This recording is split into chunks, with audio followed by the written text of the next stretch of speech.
Hi hello friends, welcome back to my YouTube channel. ಹೇಗಿದ್ದೀರಾ ಎಲ್ಲರೂ?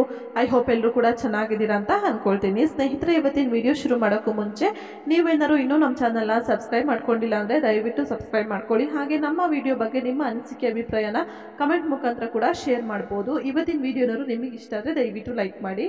So ಬನ್ನಿ ಇವತ್ತಿನ ವಿಡಿಯೋನ ಶುರು ಮಾಡೋಣ. ಸೊ ನಂಬಿಕೆ ಇಡು ನನ್ನ ಮೇಲೆ, ಮೋಸ ಮಾಡಲ್ಲ ನಿಂಗೆ ಅನ್ನೋರೇನೆ ಮೊದಲು ಮೋಸ ಮಾಡೋದು.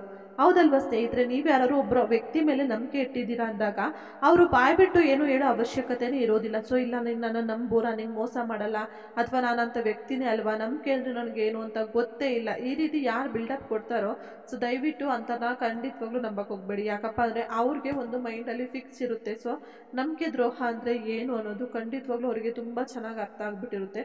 ಹಾಗೆ ಅದನ್ನ ಯಾವ ರೀತಿ ನಿಮ್ಮ ಮೇಲೆ ಪ್ರಯೋಗ ಮಾಡೋದು ಕೂಡ ಅವರಿಗೆ ಆಲ್ರೆಡಿ ಪ್ಲಾನ್ ಆಗಿರುತ್ತೆ.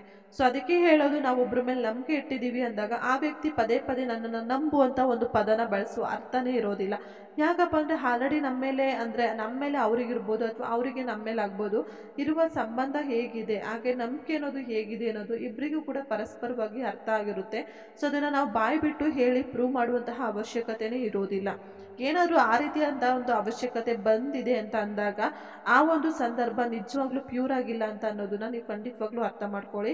ಸೊ ಯಾಕಪ್ಪ ಅಂದರೆ ಸ್ವಚ್ಛವಾಗಿರುವಂತಹ ಮನಸ್ಸಲ್ಲಿ ಹಾಗೆ ಒಂದು ಸಂಬಂಧಗಳಲ್ಲಿ ಅಂತ ಒಂದು ಮಾತನ್ನ ಇಡುವಂತಹ ಅವಶ್ಯಕತೆನೇ ಇರೋದಿಲ್ಲ ಅನ್ನೋದು ನನ್ನ ಅಭಿಪ್ರಾಯ ಸ್ನೇಹಿತರೆ. ಸೊ ನಿಮಗೂ ಕೂಡ ಯಾರಾದರೂ ಈ ರೀತಿಯಾಗಿ ಹೇಳಿದ್ದಾರೆ ಅಂದಾಗ ಅವ್ರು ಯಾಕೆ ಆ ರೀತಿ ಹೇಳ್ತಾ ಇರಬಹುದು, ಸೊ ಅಂಥ ಸಂದರ್ಭ ನಮ್ಮ ಮಧ್ಯೆ ಏನು ಬರಬಹುದು ಮುಂದೆ ಅನ್ನೋದನ್ನ 2 ನಿಮಿಷ ಟೈಮ್ ತಗೊಂಡು ಯೋಚನೆ ಮಾಡಿ ಸ್ನೇಹಿತರೆ. ಯಾಕಪ್ಪ ಅಂದರೆ ಕಾಲ ಎಲ್ಲ ಮೀರಿ ಹೋದ್ಮೇಲೆ ನಾವು ಯೋಚನೆ ಮಾಡಿದರೆ ಏನೂ ಪ್ರಯೋಜನ ಇಲ್ಲ ಅಲ್ವಾ? ಸೊ ಅಟ್ಲೀಸ್ಟ್ ಮುಂಚೆನೇ ಯೋಚನೆ ಮಾಡಿದರೆ ನಮ್ಮ ಕೈಲಿ ಏನಾಗುತ್ತೋ ಆ ಒಂದು ಪ್ರಯತ್ನನ ಪಟ್ಟು ನಮಗೆ ಆಗುವಂತಹ ಕಷ್ಟನೋ ಅಥವಾ ದುಃಖನ ನಾವು ತಡಿಬೋದು ಅನ್ನೋದು ನನ್ನ ಅಭಿಪ್ರಾಯ ಸ್ನೇಹಿತರೆ.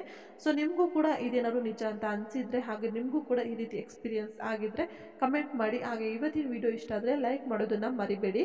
ಮತ್ತೆ ಮುಂದಿನ ವಿಡಿಯೋದಲ್ಲಿ ಸಿಗ್ತೀನಿ. ಅದಕ್ಕಿಂತ ಮುಂಚೆ ಇನ್ನೂ ನೀವು ಚಾನಲ್ನ ಸಬ್ಸ್ಕ್ರೈಬ್ ಮಾಡ್ಕೊಂಡಿಲ್ಲ ಅಂದರೆ ಇವಾಗಲೇ ಹೋಗಿ ಸಬ್ಸ್ಕ್ರೈಬ್ ಮಾಡ್ಕೊಳ್ಳಿ ಸ್ನೇಹಿತರೆ. Thank you for watching. Take care. Bye.